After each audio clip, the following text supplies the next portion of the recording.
Con esta introducción de que ampliamos este informe en razón de que entendemos que la dinámica de la organización pasan cosas que hay que aprovechar este escenario político, que es el escenario mayor desde el punto de vista político que tiene la organización, que es el Congreso, para ponernos al día de todas las cuestiones que han pasado, están pasando y los cursos de acción que hay que tomar. Hemos transitado un camino en donde en 18 meses de un nuevo gobierno nos hemos dado cuenta con claridad lo que decíamos antes del proceso electoral, que era un gobierno que venía a consolidar la inequidad y la injusticia, a profundizar la pobreza, a disminuir derechos, y que su patrón de conducta con relación a las necesidades del pueblo estaba muy alejado de lo que nosotros como organización sindical íbamos a plantear. Es el movimiento obrero la herramienta más eficaz para combatir las políticas y vamos a seguir dando ese debate dentro del movimiento obrero. La Asociación Bancaria es uno de los pocos sindicatos que puede esgrimir logros, que puede mostrar posiciones políticas claras, contundentes y coherentes. Nosotros estamos teniendo un serio problema a partir de las desregulaciones del Banco Central en materia de seguridad. Ayer lo analizábamos en el Consejo Directivo Nacional. Hay disposiciones claras del Banco Central que atentan contra la seguridad de los trabajadores y hay dos tipos de inseguridad de ahora. Una la que le generan en la seguridad física al trabajador y otra la que generan en la seguridad de los instrumentos que le dan para preservar su empleo, la inseguridad laboral que le generan las medidas del Banco Central. Por un lado hay disposiciones del Banco Central que establecieron que en aquellas sucursales que tenían un límite operatorio bajo en cantidad de liquidez que tenían que tener, para lo cual había flexibilización de condiciones de seguridad, por ejemplo, que podían tener un tesoro móvil, vinculado a la cantidad de policías adicionales que tenían que tener. Había una resolución que establecía que había un monto máximo de operatoria en efectivo que podían tener esas casas. Bueno, eso ha sido liberado a partir de ahora, en este marco de liberación de las regulaciones. Y hoy esas casas no tienen límite de operaciones, pero siguen teniendo precarias condiciones de seguridad porque sostuvieron las condiciones de seguridad que con anterioridad tenían, teniendo un techo en cuanto a la liquidez y las operaciones que tenían que realizar. Se introdujeron modificaciones de regulación también en materia de lo que significaba los policías o la seguridad adicional controlando pantallas. Hoy las pantallas, ante un policía adicional era cada 40 pantallas, hoy por las terminales que usan un policía adicional es cada 200 pantallas. Puede haber, con lo cual no hay mucha garantía de que estén controlando mucho, ¿no?, en lo que pasa en una entidad financiera. También el recargo de cajeros automáticos, decidió el Banco Central que lo puede realizar hasta personas ajenas a una entidad financiera y profundizando esas medidas de regulación, ahora también genera la inseguridad ya no en trabajadores bancarios o clientes bancarios directos, bueno, en clientes sí, que es la autorización de cajeros automáticos a diestra y siniestra en estaciones de servicio, supermercados o cualquier efector que tenga y que pueda ser rellenado con la propia recaudación de los locales en los que están trabajando, por personal ajeno al sistema financiero y sin ningún tipo de vínculo con el sector financiero. Se han relajado, como dije, las medidas para apertura de sucursales, hay todo tipo de operaciones sin límite de uso de dinero físico en esas sucursales con menos condiciones, la autorización a ciega de cajeros virtuales que se están efectuando, son todas medidas que deberán abordarse y que forman parte de lo que han sido las políticas regulatorias del Banco Central. Y en los 8 años que me ha tocado conducir la bancaria, primero como adjunto a cargo y luego como secretario general, que se han realizado más de 2.000 elecciones en la asociación bancaria, entre comisiones gremiales internas, seccionales en todo el país. Y lo que más orgullo nos tiene que dar a todos nosotros como dirigentes de esta organización, no hay una sola observación judicial a ninguno de los procesos electorales. Se han hecho procesos electorales limpios, democráticos y transparentes. Este es un sindicato que tiene que sentirse orgulloso de ello. Y nobleza obliga decir que hoy podemos decir con orgullo que de esos 75.000 afiliados, el 80,97, es decir, 60.757 hoy son activos. Y esto es producto del trabajo de cada compañero en su seccional, de cada delegado que va y busca una ficha de afiliación y la trae, y también producto de la política que se impulsó desde esta organización. Nosotros queremos ser conducción de la asociación bancaria en el sindicato que, si es posible, tenga el 100% afiliado y que nos voten los compañeros. A mí no me importa ser el secretario general de un sindicato chico porque me votan los amigos como secretario general. Yo quiero ser, junto con esta conducción, el secretario general de todos los bancarios y que todos tengan la oportunidad de una compulsa electoral. Y hemos firmado convenio con las siguientes facultades, con la UBA en la Facultad de Ciencias Sociales, de las cuales somos integrantes de su consejo, con la Facultad de Lomas de Zamora, con la Facultad de Derecho de Lomas de Zamora, con la Facultad de Medicina de Rosario, con la Facultad de 3 de Febrero a partir de un desarrollo que hizo propio la compañera Stubb con la seccional Buenos Aires, y también a través de la seccional Rosario, interactuando con el instituto que preside el compañero Matías Layuz, se pudo constituir a través de nuestra Secretaría un aula virtual de capacitación sindical. En materia de vivienda hemos avanzado en refacciones dentro de la utilización de recursos en Santa Rosa, Reconquista, algunas refacciones en Río Cuarto, Concepción del Uruguay, lo que era la delegación Gualeguaychú. Estamos trabajando en Presidente Roque Sáez Peña, Catamarca, algunas refacciones en Mar del Plata, en Rafaela. Y está en construcción a partir de ahora la delegación Zona Norte, que está en proceso de adjudicación la obra, y ya estamos con el dinero destinado para el acopio de materiales. Estamos empezando la demolición para una deuda histórica que tenemos, que es la construcción de la seccional La Rioja. Yo me acuerdo haber ido a esa seccional hace un par de años que fuimos con Andrés, y veíamos una piedra basal de lo que iba a ser. ¿Dónde está el Zorro Gómez? Por ahí anda. Había una piedra basal firmada por el compañero Menem y Aníbal Reinaldo. Menem como gobernador y Aníbal Reinaldo diciendo: acá se va a construir la asociación bancaria. Imagínense, Menem gobernador, Aníbal Reinaldo presidente del Banco Hipotecario. Año 84. Y uno veía eso y la verdad que era una tapera. Estamos procediendo a la demolición y ya se ha dispuesto por la Secretaría de Vivienda los fondos para que entre 12 y 14 meses podamos inaugurar la seccional La Rioja y cumplamos con aquel sueño del año 84 que tiene pendiente la organización.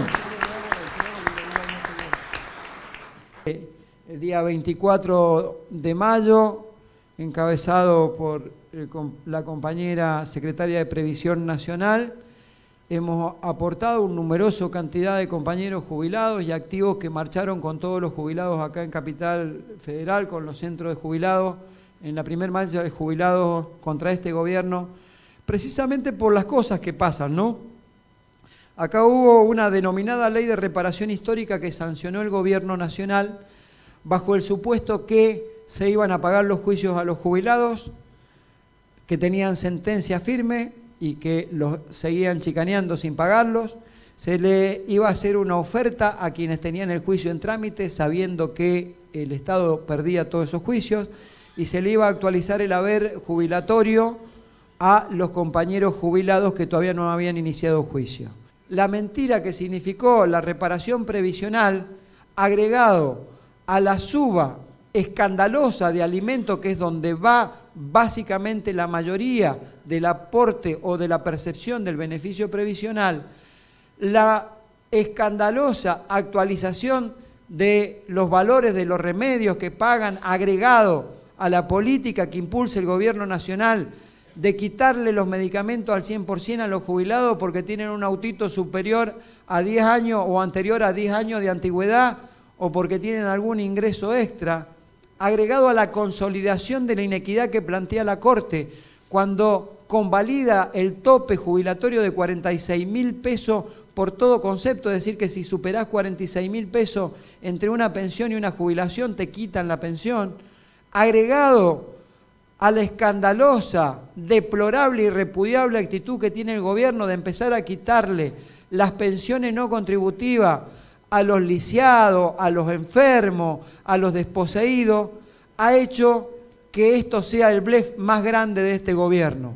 Quisiera que así como le dicen a los jubilados que tienen que resignar parte de su sentencia, hubieran tenido la misma valentía para decirle al juez Griesa y a los fondos buitre que también tenían que hacerle una quita a la deuda que estaban reclamando escandalosa en la Argentina. Quisiera que cuando le quitan un remedio a un jubilado del Vademecum, recuerden precisamente que es este mismo Estado el que le acaba de dar una transferencia fenomenal de recursos para que los ricos sean más ricos en la Argentina. Y mientras los grandes ojeros de la Argentina dejan de pagar retenciones, esas retenciones se las pagan a los ojeros, a los graneros, a los ganaderos y a la minera con la plata que le sacan a los jubilados de los remedios que le sacan a los jubilados. Acá no buscaban una reparación histórica de los jubilados. Acá no buscaban mejorar la calidad de vida. Acá lo que buscaron lisa y llanamente fue hacer un blanqueo de dinero de los que expoliaron a la República Argentina y fugaron capitales al exterior. Y hay que decirlo con toda claridad, la mayoría de los partidos políticos, inclusive los de la oposición, acompañaron esta posición. ¿Y saben qué? Si los jubilados hoy tienen problemas, si a los maestros no le pueden pagar el sueldo que le corresponden en este país, si el Estado tiene déficit para atender la salud, la educación, la vivienda y todas las cosas públicas que tiene que atender, es precisamente porque todos esos que evadieron no pagaron impuestos y se llevaron los dineros de la Argentina. Y lo que hicieron con esa ley fue el fraude más grande desde el punto de vista del Congreso de la Nación, porque le mintieron a los trabajadores, a la clase pasiva, a nuestros jubilados, y lo único, o el único gran beneficiario de esto fueron precisamente los evasores. Y cuando miramos la lista, seguramente los que tienen en cuenta en Panamá son los Macri, los Aranguren, los Pratgate, y no son los jubilados ni los trabajadores de la República Argentina. Estamos atravesando un momento de retroceso en materia de derechos humanos en la Argentina. El desconocimiento del número de desaparecidos por parte del presidente cuando dice no sé si son 8.000 o 30.000 o lo que dice esa placa, en esos términos se dirigió. La intención de cambiar la fecha que conmemora el Día de la Memoria, cual si fuera un feriado festivo o un feriado puente, en que vaya a saber qué piensa él que nosotros festejamos cuando en realidad conmemoramos. El discurso que aquí hubo una guerra desconociendo que todos los organismos internacionales de derechos humanos del mundo han expresado con claridad que aquí hubo terrorismo de Estado, han sido partes del disparador del fallo del 2x1 que sacó la Corte y que gracias a Dios pudo revertir el poder legislativo. Lo digo con dolor que ha habido casos en que esta organización terminó ayudando a pagar los sueldos de los trabajadores de Madre de Plaza de Mayo porque el gobierno nacional hacía 5 meses que no le mandaba la partida que le tiene que mandar. No es casualidad nada de lo que pasa en este sentido. Forma parte de un plan estratégico, puntilloso, meditado por parte de los asesores del presidente, porque es la concepción del presidente y de este gobierno desconocer los derechos humanos en la República Argentina. Para ellos existe el mercado. No existen los seres humanos, menos los derechos humanos. Y pareciera ser que el mercado tiene que regular todo. Hubo un terrorismo de Estado que aniquiló una generación de militantes en la República Argentina. Y tenemos que tener muy presente en cada momento, en cada acción, en cada marcha, en cada paro, que sobrevuela nuestras cabezas, nuestras decisiones, nuestro espíritu, la memoria de esos 30.000 compañeros desaparecidos. Si el gobierno no los honra institucionalmente, ha de ser el pueblo argentino el que le rinda homenaje, no resignándose nunca a que haya olvido en la memoria. Memoria, verdad y justicia, y eso es lo que está haciendo nuestra Secretaría de Derechos Humanos. En materia de género, no voy a decir que hemos firmado convenio y por ello hemos avanzado en la cuestión de género de un modo sustancial, pero sí el solo hecho de la creación de la Secretaría, los encuentros de la mujer, los talleres sobre violencia de género y violencia laboral están dando sus frutos. Ya algunos bancos empezaron a contemplar dentro de sus dispositivos de personal, charlado con el sindicato y con las comisiones gremiales internas, avances en esta materia. En el 2013, el total de mujeres del sistema financiero, tomo 2013 porque cuando empezamos este debate y empezamos a modificar nuestro estatuto para crear la Secretaría, el 40%, un poquito más, eran trabajadoras mujeres dentro de la estructura del sistema financiero argentino. A partir del 2013 en adelante y por los impulsos que le estamos dando nosotros y otras organizaciones y el debate que se ha instalado, hoy son el 44%. 4 puntos crecieron las mujeres sobre la base de lo que es el mundo del trabajo en el sector financiero.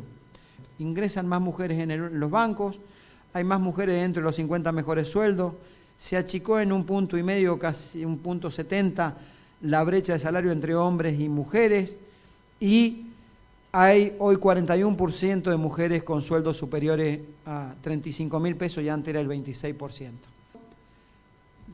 En el documento final vamos a expresar la necesidad de crear una comisión que se aboque a reformar 3 o 4 cosas del estatuto, que esa comisión después lo pondrá a consideración y se tratará en un congreso extraordinario.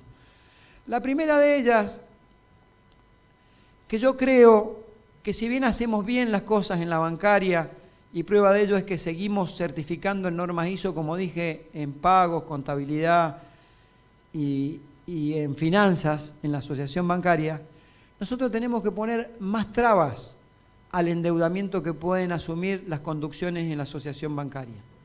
Si yo quisiera mañana, junto con Carlito y con Pepe en finanzas, firmaríamos y endeudamos a la bancaria por 10 años y endeudamos por 10 gestiones. ¿Le suena bonos a 100 años en la Argentina? Bueno, si nosotros quisiéramos hacer lo mismo, lo podríamos hacer tranquilamente. Yo quiero poner que haya una mayoría calificada cuando pase determinado monto del patrimonio, determinado porcentaje del patrimonio neto de la organización. Ningún dirigente de esta organización se puede arrogar para sí endeudarse por generaciones y conducciones futuras a la organización. Entonces quiero autolimitarme como secretario general a que tenga que discutir y tener mayorías calificadas por alguno de los cuerpos orgánicos para poder endeudar a la organización. Lo segundo, somos un sindicato, como acabo de explicar, que ha dado 2.000 elecciones en 8 años. 2.000 elecciones. Está claro que no le tenemos miedo a nadie. Está claro que salimos a la cancha cada vez que nos plantean una elección. Entonces, y también lo vuelvo a traer al caso de la conducción nacional. ¿Por qué vamos a ponerle requisito para ser congresales a la CGT a los compañeros que hayan tenido que ser miembros de un secretariado de seccional? Muchachos, no resiste el menor análisis en la justicia eso. Para conformar una lista de 40 congresales titulares y 40 suplentes necesitan 80 compañeros que hayan sido miembros de un secretariado de una seccional. Esta conducción nacional no le tiene miedo a ningún proceso electoral. Hay que eliminar esa norma con que hayan sido delegados suficientes que se presenten. En esa categoría donde más trabajadores se requiere, hay que abrir el estatuto, compañeros. Y lo digo en la conducción nacional, no profundizo en las seccionales tendrán que dar su debate también. Y la verdad que yo sugiero que empiecen a dar esos debates, porque esto es cascada, muchachos. Si la conducción nacional de ejemplo y no empezamos a dar ejemplo en las seccionales, me parece que los compañeros se lo van a empezar a reclamar. Otra de las cosas que me parece importante dentro de esto es que no por crear secretarías específicas se generan nuevas cuestiones, pero acabamos de dar un ejemplo de lo que hemos logrado generar con la Secretaría de Derechos Humanos, Género e Igualdad, los avances que tuvimos. Yo creo que hay que darle un espacio dentro del estatuto a la creación de la Secretaría de la Juventud dentro de nuestra organización. No por esto van a haber más jóvenes, porque se siguen afiliando, pero sí le vamos a dar el reconocimiento que los jóvenes requieren y también vamos a empujar una renovación de dirigentes dentro de nuestra organización. Y por último, dentro de las reformas que quiero plantear en este mandato como conductor de la Asociación Bancaria. Está una que es muy clara, los otros puntos son de discusión, no discusión, si es más, si es menos, y será parte del debate porque es lógico. Hay un principio que para mí, dentro de la reforma del estatuto, es irrenunciable. Y es irrenunciable porque como secretario general y como el que va a proponer esa reforma, no estoy dispuesto a negociarlo porque es un solo punto, es que este sindicato deje de llamarse Asociación Bancaria y sea el sindicato de los trabajadores bancarios. Somos un sindicato. Y que los bancarios entiendan que somos un sindicato, compañeros. Este punto sí que no es negociable. Somos una organización sindical. Estará bien haberse llamado en su tiempo asociación bancaria, sociedad empleado de banco, pero ¿saben qué? Era otro tiempo del bancario y en donde la concepción del bancario era casi clasista por encima del resto de los trabajadores. Me he cansado en el discurso de decir que nosotros pertenecemos a una clase que es la clase trabajadora y los trabajadores no tienen sociedad de empleados de banco, tienen sindicato y tienen que sentirse orgullosos de ser un sindicato. Nosotros arrancamos el año 2016 y lo analizamos en el ejercicio pasado también, con el despido de los compañeros del Banco Central y una acampe que dio muestra de la maravillosa militancia que tiene nuestra organización, donde tuvimos 65 días de acampe hasta que logramos la reincorporación de los compañeros. Se están produciendo, y no es un caso exclusivo del Banco Nación, producto de la política del Banco Central, esta de crear una plataforma digital entre las que se prestan el dinero y no pasa por el Banco Central. Se están creando problemas de numerario que están trayendo problemas en algunos lugares. A veces se necesita una cantidad X para abrir el banco porque hay que pagar determinadas cosas y no está ese dinero. Y empezaron a hacer operaciones de que el billete de 10 pesos ya vale 10,10 porque es la ley de oferta y mercado. Es una cosa insólita e ilegal. El valor de la plata es el valor que está establecido en su billete. Hay que explicarle al presidente del Banco Central que la creación de una plataforma donde supuestamente era para abaratar costos, termina perjudicando porque se encarecen los costos. El que tiene numerario dice yo te lo doy pero te sale tanto y está ocasionando serios problemas en el suministro de numerario y el insulto y la agresión se la comen los compañeros nuestros representados cuando terminan los clientes que no pueden retirar su dinero en el tiempo y en la hora que quieren. Hubo un intento fallido en el Banco Nación de imponer un gerenciamiento externo a través de una subgerencia general. Fue muy clara y contundente la acción, particularmente de la Comisión Gremial Interna de Buenos Aires y el resto de las comisiones gremiales y del sindicato. Es más, tenía despacho de comisión favorable en directorio y ya estaba nombrado. Lo habían presentado y habían hecho una convocatoria, una reunión de todos los gerentes zonales del país para nombrar al nuevo subgerente general. La bancaria y la Comisión Gremial de Buenos Aires y el resto de los compañeros del país logramos abortar esa situación, no se designó al gerente general y se preserva la carrera bancaria. Y un dato, antes que me pregunten, porque todo el mundo pregunta razonablemente y de paso pregunta, y como en el tenis, saque y devolución, ¿no? Al saque, ¿qué pasa con Nación Servicio? La compañera congresal nuestro, Natalia Roino, que le pedí que se hiciera cargo de un tema vinculado a una pericia que se va a hacer, ha hecho un trabajo impecable y ha podido determinar la cantidad, lugar por lugar, sucursal por sucursal y cueva por cueva que tiene Nación, donde tiene escondido a Nación Servicio. No solo en Rosario, hay un call center acá, bajo distintas formas, en distintos lugares los tienen, son 700 y pico compañeros aproximadamente, que hemos detectado. La justicia, yo lo comenté el otro día, creo que nos hace un favor enorme el presidente Macri cuestionando a los jueces como los cuestiona permanentemente, porque dio un giro y nos ha empezado a dar la razón en casi todo en este tema. Ahora había una pericia que estaban dando vuelta y cuando no faltaba un papelito faltaba otro, determinó que la pericia se haga junto con la asociación bancaria y en función de la información que recopiló la compañera, nosotros ya fuimos con los tapones de punta con nuestro abogado, el día 26 creo que fue la compulsa y le fuimos exactamente con nombre y apellido, lugar, función y carga horaria que tiene el compañero Juan Pérez Legajo número tanto, porque para nosotros está en tal lado, o sea, no tienen para dónde salir. Son bancarios, tenemos resolución del Comité Arbitral de CGT, apelación ganada, y con esto creo que vamos a terminar culminando en esto. Independientemente de eso y ante el avance que hemos hecho, el banco creó una comisión con el vicepresidente de la entidad y el gerente general para dar una respuesta en 60 días, ya se han consumido 30, respecto al reclamo de la asociación bancaria. Esto está muy encaminado y ha tomado una dinámica bastante importante. En el Banco Provincia Tenemos la situación de que se abortó también en ese periodo 2016 la designación del gerente general, que lo habían designado y estaba en funciones. Se logró la reincorporación de los compañeros que, siguiendo la tónica del Banco Central, habían despedido y logramos la reincorporación. Y estamos en tratativa por diversas situaciones que se están pasando en el banco. Una, crearon un código 1133 por el cual, con una gratificación anual que tenían los compañeros, le impusieron una serie de restricciones al cobro que van una belleza lo que han hecho, la verdad, digno para el cachetazo en el INADI o en cualquier organismo contra la discriminación. Por ejemplo, le descuentan a los compañeros porque hacen uso del día por las festividades judías o no católicas. Le descuentan a las compañeras embarazadas, le descuentan a las enfermedades prolongadas, le descuentan, es increíble esto, ¿no? Porque le descuentan hasta el día que se van a hacer el examen prenupcial para el casamiento, es decir, hay que avisarle que es legal, que el Estado pide que alguien se haga un examen prenupcial antes de casarse, también se lo descuentan, y de ahí se imaginarán las bondades, entre comillas, de todas las cuestiones que ponen.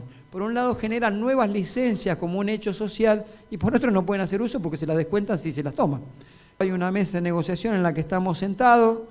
He tenido una reunión con el presidente del banco el viernes de la semana pasada donde hemos avanzado en algunas cuestiones. Seguramente vamos a tratar de cristalizarlas en la firma esta semana. Una es respecto a la falta de dotación de personal. Ellos reconocen que hay casi 300 trabajadores que están faltando con relación al presupuesto de los 10.550 que tienen que tener y se estarían firmando que en el próximo mes muy probablemente ingresen 200 compañeros a trabajar en el banco y en un corto plazo más integrar esos casi 300. Ellos van a pasar un menú entre hoy y mañana ya para empezar a eliminar parte de todos esos requisitos discriminatorios. Analizaremos si con eso nos alcanza y se conforma una mesa de negociación con la cual los compañeros de las gremiales internas y las seccionales seguirán el curso, pero vamos a dar dos pasos importantes en este sentido que creo que a los compañeros, por lo menos a los compañeros trabajadores, les va a dar la muestra que la acción gremial rindió sus frutos. El gobierno de la provincia de Corrientes decidió liberar el horario bancario. Ustedes saben que el horario bancario de 7 horas 30 y 5 horas de atención al público está regido por una resolución del Banco Central y en cuanto al horario en que se expresa esa atención al público y el horario bancario es facultad de los gobiernos provinciales. Bueno, el gobierno de Corrientes ha liberado eso y el Banco Corriente, que hace tiempo viene trabajando 6 horas de atención al público con la excusa de que pagan planes sociales, administración pública, ahora ha liberado ese horario y hemos hecho una presentación a través de los compañeros de la seccional impugnando el decreto del gobernador porque claramente viola la norma madre que establece las 5 horas de atención al público. Vos lo que podés hacer es poner cuál es el horario de atención al público, lo que no podés hacer es modificar una norma. Ustedes saben que estamos teniendo un inconveniente con el HCBC que pretende cerrar 5 sucursales sin mantener los puestos de trabajo. El banco decidió el cierre de las sucursales y nada dijo respecto al personal y no fue un tema como establece la ley que debía ser conversado con el sindicato.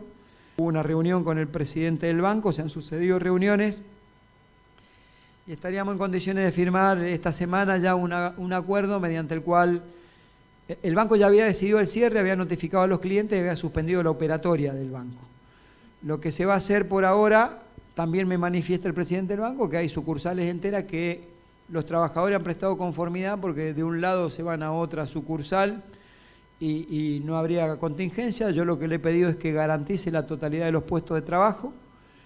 En ese sentido lo que se va a hacer es un compromiso de las partes que de aquí hasta fin de año van a estudiar tanto la asociación bancaria como el banco los sistemas de rentabilidad de esas sucursales y que van a continuar operativa y que a fin de año se tomará una decisión respecto a cómo será y también un segundo punto que establece que el banco se compromete a garantizar la totalidad de los puestos de trabajo y en el caso que correspondiera a través de la reubicación que correspondiera. El Banco Hipotecario ha continuado el ataque con desvinculaciones y rebajas salariales. Hay un expediente en el Ministerio de Trabajo. Llamativa la posición del Ministerio en la audiencia porque nosotros denunciábamos que hay compañeros que para preservar su puesto de trabajo le ofrecen disminuirle su salario. Al principio era que sí, que no lo reconocían hasta que lo reconocieron, que eran muy poquitos casos, pero que en todo caso nosotros nos hacíamos cargo que a partir de ahora a los trabajadores lo iban a tener que despedir si no aceptaban. Dijimos, vos primero cumplí con la ley y no le rebajé salario. Y segundo, vamos a ver si lo echás o no lo echás. Y vamos a ver si te aguantás los conflictos que te vamos a hacer, no en la sucursal donde eché, en todas las sucursales del Banco Hipotecario. Por último, dentro del informe gremial, después en cada comisión va a ser más extenso, hablar de nuestro último acuerdo salarial. Muchachos, bancario, 24,28 en un solo pago y con un bono que va de 22.000 a 40.000 pesos más participación en las ganancias. Es el mejor acuerdo de todos los sindicatos de la República Argentina y nos tenemos que sentir orgullosos de ello. Está claro que el presidente actual, su gobierno y su programa vinieron a cristalizar 3 devaluaciones en este país. Esa es una teoría de las 3 devaluaciones que son. La primera ya la lograron, fue la devaluación de la moneda, cuando disfrazado de vamos a levantar el cepo para que la clase media pueda comprar dólares en la Argentina, diciendo no, pero no va a haber modificación de los precios porque ya está un dólar a 15, los que no se dan cuenta son ustedes. Resultó ser que el dólar fue a 15 y la devaluación de la moneda provocó la inflación más grande de los últimos por lo menos 10 años, que fue de un 41% en la Argentina. Un gobierno que decía que venía a cuidarnos a todos, no debe cuidar el interés de la minoría privilegiada y reaccionaria que se ha hecho cargo de este gobierno a través de las corporaciones que gobiernan en los ministerios. Debe velar por el pueblo argentino.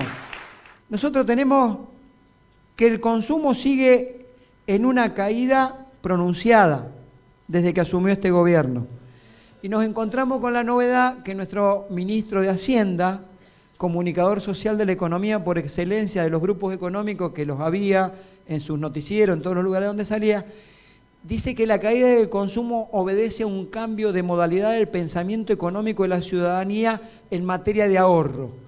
Vaya novedad, parece que dejamos de consumir 10 litros de leche porque cayó el consumo de leche en la Argentina porque compramos Levac, que se deje de joder, esto no es así. Cae el consumo porque la gente empieza a no tener plata para llegar a fin de mes, compañero.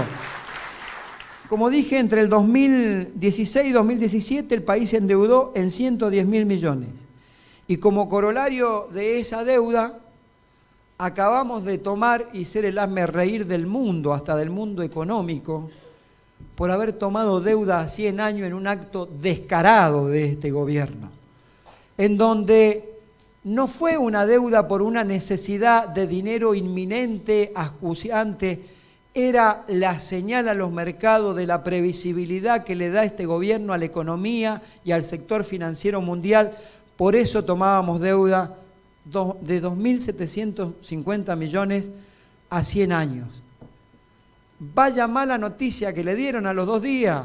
Estas aves de rapiña que son los financistas internacionales, le prestaron a 100 años porque en 8 años cobran su capital y durante 92 años no cobran intereses, y si queremos adelantar el pago nos cobran una multa por pagarle adelantado, cosa que ellos sigan ganando, y la calificación de país fronterizo no se la sacó ni el JP Morgan ni ninguna de las consultoras internacionales.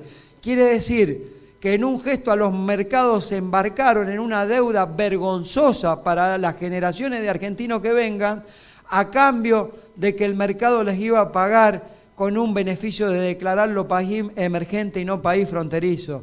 El mercado es el mercado es la generación de dinero a partir del dinero, y se caga en la soberanía de los países, de los pueblos, y los gobiernos deberían ponerse de pie y no estar de rodillas ante los mercados como está este gobierno.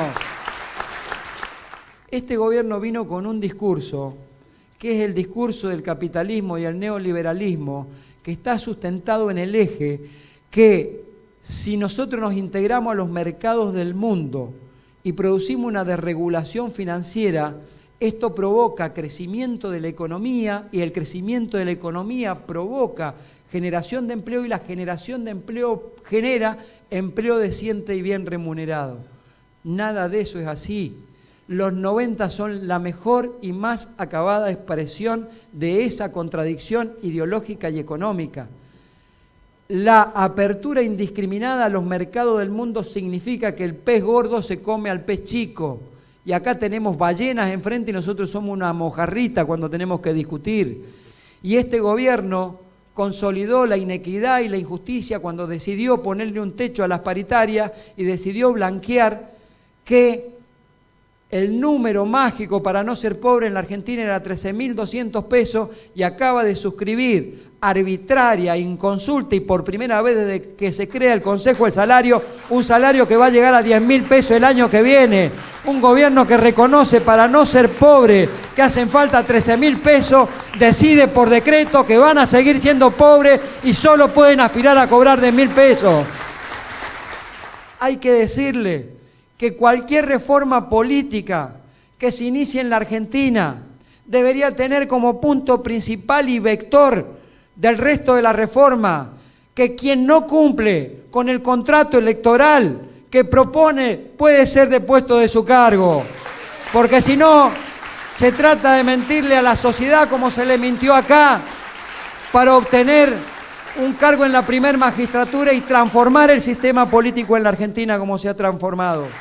Imagínense, si a todo eso le hubieran agregado que este gobierno iba a quitarle las pensiones no contributivas a los desposeídos de la nación, a los discapacitados, a los ciegos, a los cuadriplégicos, hubieran dicho no solo que queríamos meter miedo, hubieran dicho son los terroristas de este país. ¿Y saben qué? Hasta tuvieron la caradurez, la inmoralidad de ir inclusive por esos compañeros, primero por los jubilados queriéndole descontar 30 pesos, cambiándole el sistema de liquidación, y después, hace poquito tiempo, le acaban de quitar casi 900.000 pensiones a compatriotas nuestros que tienen una necesidad. Hay que tener cero de sensibilidad social, hay que ser un mentiroso y un crápula, y desde esta tribuna, y toda la que tenga oportunidad, sin medir ningún egoísmo político, me voy a cansar de denunciar a este gobierno como mentiroso, como crápula y como inescrupuloso. Nosotros tenemos una tarea de docencia, de militancia, y apelo a este maravilloso Congreso y compañeros militantes que están presentes, a que redoblemos esfuerzo en transmitir nuestras ideas, porque nosotros tenemos un peligro en ciernes. Cualquiera que mire los números del sistema financiero hoy, dice, los bancarios con su secretario general a la cabeza están totalmente locos. ¿Saben qué? No estamos locos, nosotros tenemos que hacer conciencia de lo que nos puede pasar. Quedarse en el hoy y ahora no es de estadista, no es de dirigente, no es del que piensa con grandeza, el que piensa con egoísmo, el que piensa y se mire el ombligo y se cree que la dirigencia y la bancaria empieza y termina en su gestión se equivoca. Nosotros tenemos que mirar el horizonte para que no nos pase lo que nos pasó en los 90. Y el último punto que nos golpea, la desregulación. La desregulación que está llevando desproporcionada, casi obscena, el presidente del Banco Central y su vicepresidente Juancito Yach. Va a provocar muchísimas pérdidas de puestos de trabajo y tenemos que ser inteligentes en la estrategia. Hay que sumar al sector empresario en la posición del sindicato, porque si no lo sumamos ahora, van a ser ellos después los que compren las plataformas digitales por fuera de bancaria. Entonces van a tener un banco sin gente y plataformas digitales que la operan trabajadores que no son bancarios. En todos los lugares donde se impuso estos avances tecnológicos, en el término entre 6 y 8 años, se perdieron el 33% de los puestos de trabajo. En los lugares donde la robótica se impuso dentro de las industrias automotrices, se perdieron 33% de los puestos de trabajo. Con lo cual, compañeros, nosotros como dirigentes, que para eso nos eligen, para pegarle una mirada más allá del horizonte que ven el resto de los compañeros, tenemos que tener la visión de no quedarnos con el disfrute de que hoy nos va bien porque hay más trabajadores y tenemos buenos salarios. Tenemos que mirar con visión de estadista de cuál es el sistema financiero que vamos a dejar como organización a futuro y cuál es el sistema financiero que queremos como país también, porque nosotros no somos una isla. Nosotros somos parte del conjunto de una sociedad que hoy ha sido vulnerada en su fe electoral por las mentiras de quien llegó a la presidencia de la Nación. Que como secretario general de este gremio me eligieron para tomar decisiones y para marcar políticas. Y que si el costo de decir lo que pienso como secretario general de esta organización tiene como consecuencia algún día un revés electoral, yo no tengo ningún inconveniente en asumir el revés electoral. Nosotros, si bien tenemos una base complicada que representamos, somos un sindicato que tiene una historia. Yo dije, somos la bancaria que obtuvo su primera caja de jubilaciones por actividad. Somos la bancaria que un 6 de noviembre de hace ya 94 años creó su organización sindical. Somos la bancaria que en el año 37 ya tenía por lo menos el proyecto de su primer colonia de vacaciones, que fue Tanti. Somos la bancaria que luchó contra la revolución libertadora porque habían congelado los salarios y a los dirigentes de este sindicato los pusieron bajo un tribunal militar y los cesantearon, los tuvieron que reincorporar y tuvimos nuestro convenio colectivo. Y puedo seguir enumerando infinidad de hechos, pero me quiero detener precisamente con lo que empecé, con la obligación que ante falta de políticas de Estado somos los dirigentes, militantes y las organizaciones los que tenemos que recuperar la memoria. Somos la bancaria que ofrendó la vida de 200 compañeros hoy desaparecidos y que tienen su homenaje en la entrada de este sindicato. Y somos esa bancaria, esa historia de lucha que en los 90 llevó, a pesar de las dificultades y de lo que nos tocó perder, fue la bancaria que logró sostener al Banco Nación y al Banco Provincia dentro de la órbita pública con una lucha descomunal. Somos esa bancaria que logró en el gobierno de Alfonsín sancionar una ley con nuestra comisión de cesante que estaba Berrospe, el padre Carlito Herrera, tantos otros compañeros que andan por ahí, el negro Argüello. Logró la reincorporación una ley de reincorporación de cesantes políticos. Y también somos una bancaria con presente. Una bancaria que logró en un hecho inédito, histórico y único, ser el único sindicato que tiene participación en las ganancias. Somos un sindicato, no, los compañeros no quieren hablar de política. Hay que hablar de política, muchachos. Y como dirigentes nos tenemos que hacer cargo del costo político que muchas veces nuestros compañeros no quieran hablar de política. Porque después la no política en la que nos mete la no discusión de la política, la pagamos cuando nos vienen a putear el sindicato, porque por esas políticas que no discutimos, perdieron su trabajo, perdieron su empleo, perdieron la salud, perdieron la educación, perdieron la vivienda. Este gremio tiene que dar discusión política. Yo no soy quien para decirles a quién votar. Sí creo que como organización tengo que decir muy fuerte que a este gobierno de Mauricio Macri y a quienes representan sus intereses es al gobierno y al proyecto que hay que votarle en contra en el 2017 y hay que ganarle en las urnas en el 2019. Porque tenemos pasado, porque tenemos presente, porque tenemos un liderazgo en esta organización que se termina de consolidar el 1 de agosto cuando mayoritariamente los compañeros vayan a votar la lista que integramos. Y porque seguimos siendo el futuro, porque el futuro nunca va a ser el ajuste ni los dirigentes que acompañen el ajuste. El futuro siempre va a ser la esperanza, va a ser el creer en tenderle la mano al compañero que está mal aunque no sea bancario. Porque el futuro es políticas populares aún con los errores que cometan. No hay que dejar que nos avasallen con el discurso cuando dicen, pero dejaron un 30% de pobres el gobierno nacional y popular que se fue. Claro que dejó un 30% de pobres, porque lo tomó con el 52% de pobreza, cuando las políticas neoliberales de los 90 condenaron a la Argentina a la sumisión, al hambre y a la miseria. Claro que hay que decir que el salario de los trabajadores está despreciado, porque en definitiva, y con esto termino, el debate central de lo que vino a buscar este gobierno. Yo puedo enumerar 200, 300 cosas que vino a buscar y puedo decir palabras entendibles, pero ¿saben qué? Ellos vinieron por una sola cosa, que es lo que tenemos que entender, porque si no estamos equivocando el concepto y el enemigo. Vinieron a recuperar el empoderamiento que perdieron a mano de los gobiernos populares, sean cuales fueran, durante todo este tiempo. Y ese empoderamiento no fue neutro, Si ellos no lo tienen, es porque lo recuperamos los sectores populares de la Argentina, lo recuperamos los partidos políticos, las organizaciones sociales, los sindicatos para representar mejor a los trabajadores. Por eso, el desafío de la hora impone despojarse de egoísmo, no medir los costos políticos que significa tomar decisiones políticas en una organización. Y si en ese costo político va la propia conducción que me toca ejercer, como dije, no tengo ningún problema en aceptar ese desafío.